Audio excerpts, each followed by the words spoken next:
saaki waxaa lagu wadaa in magaalada Gaalkacyo xarunta gobolka Midowg uu ka dhaco banaanbax weyn oo ay soo qaban qaabiyeen dhalinyarada maamulka gobolka iyo kan degmada kaasi oo mas'uuliyiinta dhalinyarada ay sheegeen inay kaga soo horjeedaan ama ay kaga xun yihiin dil wadareedkii habeen ka hor ka dhacay duleedka magaalada Gaalkacyo xarunta gobolka Midowg kaasi oo loo geystay ilaa 9 qof oo ka soo jeeda gobolada koonfureed ee dalka Soomaaliya waxaana dibadbaxayaasha ama maamulka ay sheegeen inay ku muujinayaan sida ay ku xun yihiin isla markaana taasida iyo tiraanyada ay ula qaybsanayaan shacabka ka soo jeeda deegaanada koonfur galbeed iyo Hirshabelle oo intooda badan ka soo jeedaan dadkii lagu laayay duleedka koonfureed ee magaalada Gaalkacyo xarunta gobolka Midowg isla markaana mas'uuliyiinta ay sheegeen in ay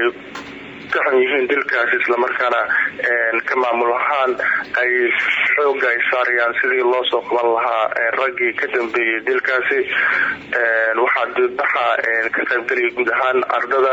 iyo culimada iyo odayaasha dhaqanka iyo dhalinyarada iyo ururada haweenka ee ka jira magaalada Gaalkacyo xarunta gobolka Midowg liban marka dabcan hadalhayn iyo warar soo baxay ayaa sheegay in banaanbaxyo ay dhacayaan marka saaka markaad eegto xaaladda guud ee magaalada Gaalkacyo ma tahay magaaladu mid u diyaarsan in banaanbaxyo ay martigeliso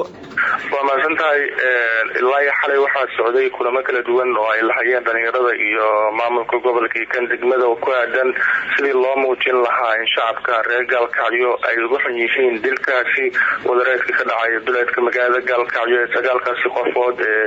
deegaanka ahaa oo ka shaqaysan jiray magaalada Gaalkacyo loo geystay waxaana ugu dambeyntii la soo afgartay in banaanbax lagu cambaareeyo isla markaana taasida iyo tiraanyada looga qaybsanayo ehelada iyo qaraabadii ay ka soo jeedeen dadkii lagu dilay magaalada Gaalkacyo la qabto taasa magaalada ka socdo qabanqaabo xoogan oo ku aadan sidii uu qabsooni lahaa banaanbaxaasi la filayo inuu ka dhaco magaalada Gaalkacyo xarunta gobolka Midowg